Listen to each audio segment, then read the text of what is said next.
Welcome back. I'm here today with Shirley Ross Davis. Shirley has had a remarkable career and lifespan of mainly.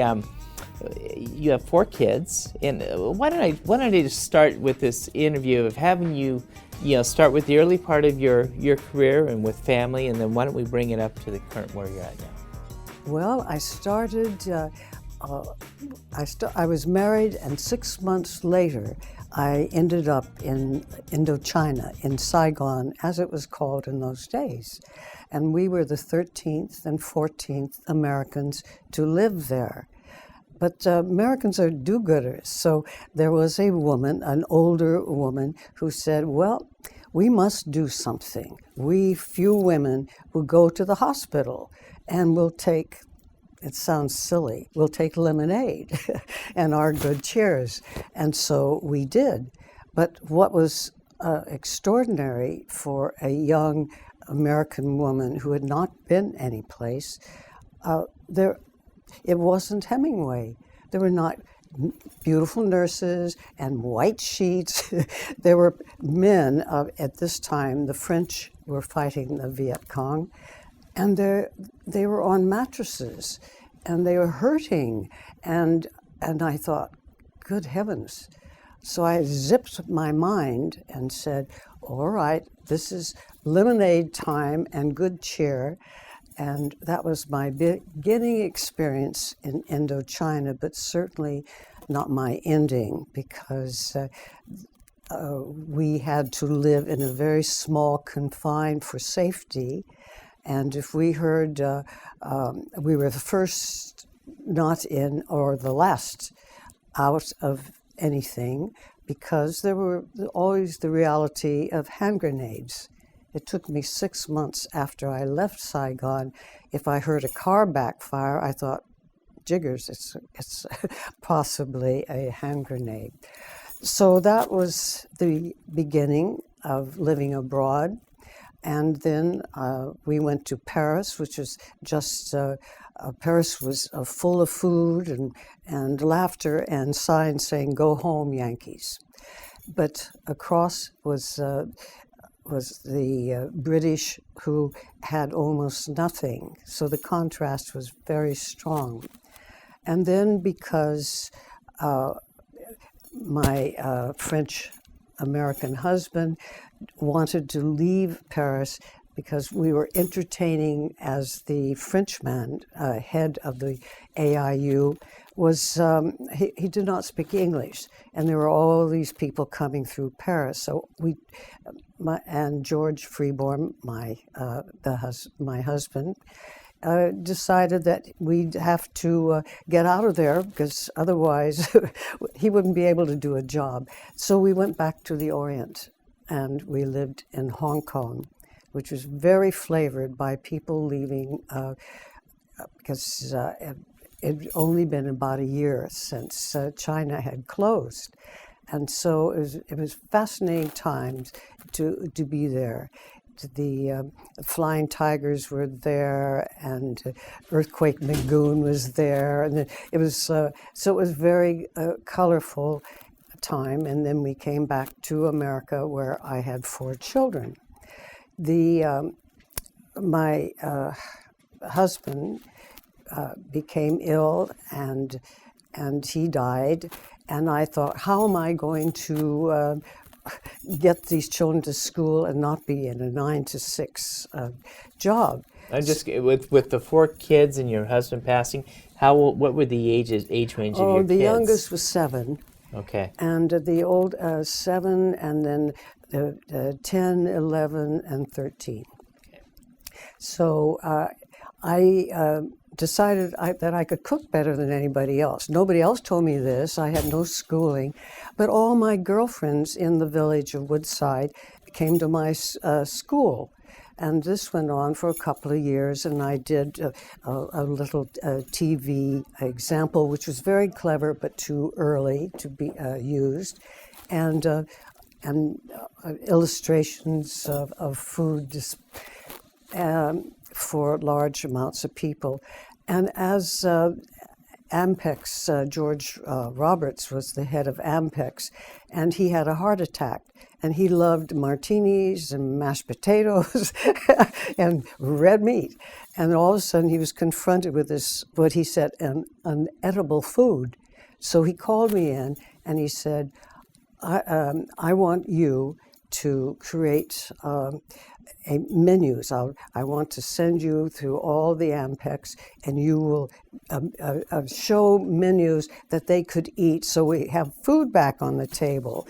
And then he started this entrepreneurial, wonderful look, and he said, and I'll introduce you to all the heads in America, and of course you'll need an airplane. And I Shirley, I'm loving this story, but I do need to take a quick break, and we'll be right back after these messages. We're visiting with Shirley Ross Davis, and I want to hear the rest of when George Roberts said, "I'm going to introduce you to America." What became of that? So we'll be right back after these messages. I love fishing, with my family. I think it would be easier to use a net. It was so much fun. The times when we are together, it makes it all the more worth it. Having Dad teach them how to cast a fly rod, and as long as we're doing stuff together, we're having fun. Some people see a father and a son fishing together, while others see a succession plan.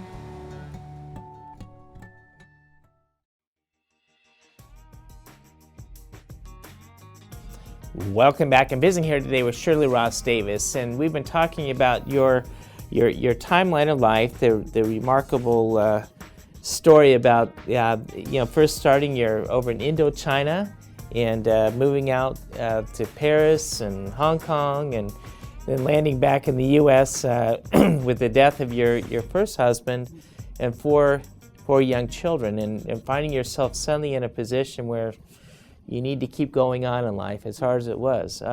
So George Roberts offered you, an opportunity to work with Ampex. And why don't we pick up from here? What happened to? Well, I thought about it, and I thought, I have 4 small children. What are they supposed to do? As I'm flying all over for Ampex and creating this, and very few people knew the word cholesterol. Nor I. I had to look it up. So it was it was before Julia Child, it was before cholesterol's importance. So I thought about it, and I thought, there are 2 important elements. One is, I'm not ambitious. I like to do things well, but I'm not ambitious, and I have 4 small children. What do you do about that? So I told him that,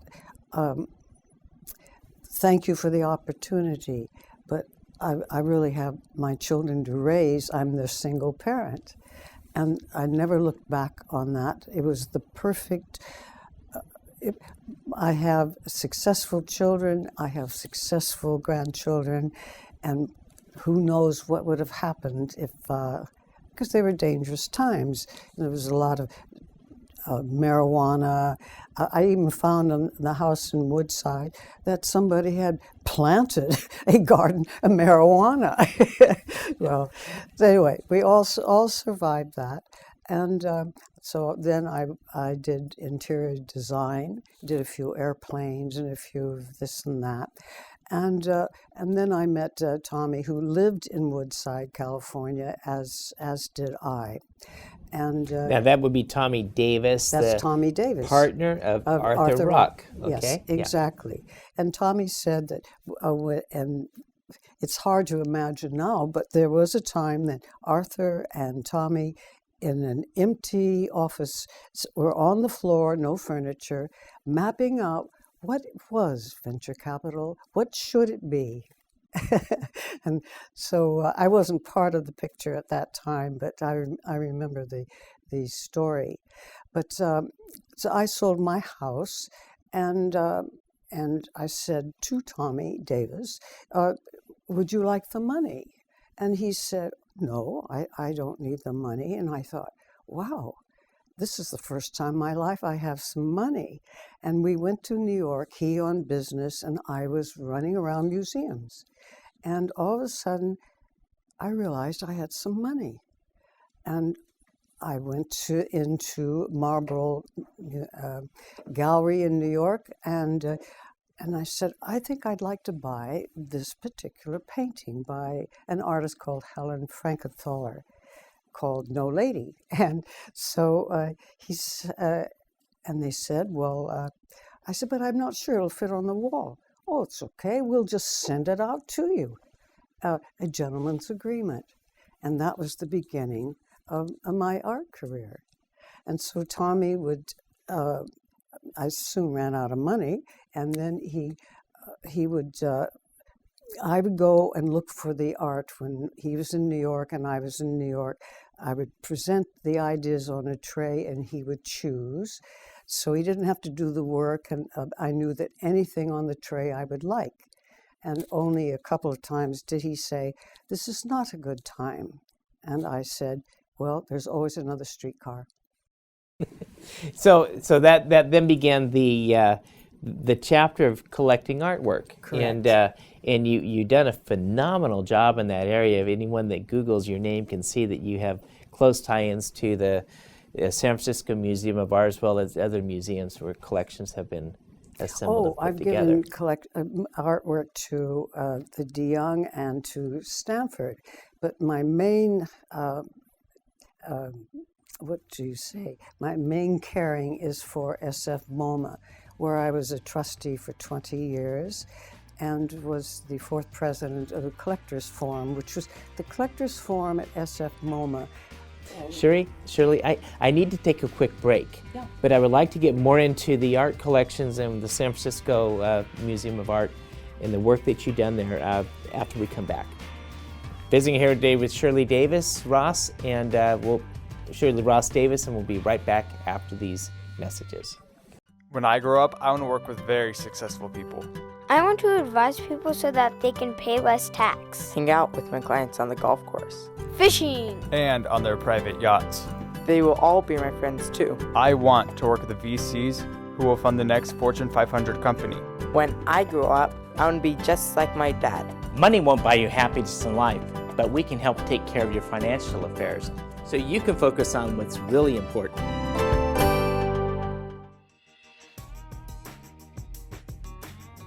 Welcome back. I'm visiting here today with Shirley Ross Davis. And Shirley, we were on the topic of artwork, but I got to rewind a little bit because there's a part of your story which I don't think the world doesn't know, but you clearly, from what you've been able to accomplish with the work with the museums and the philanthropy that you do, you were found at a relatively early part of your life as a widow with 4 young kids.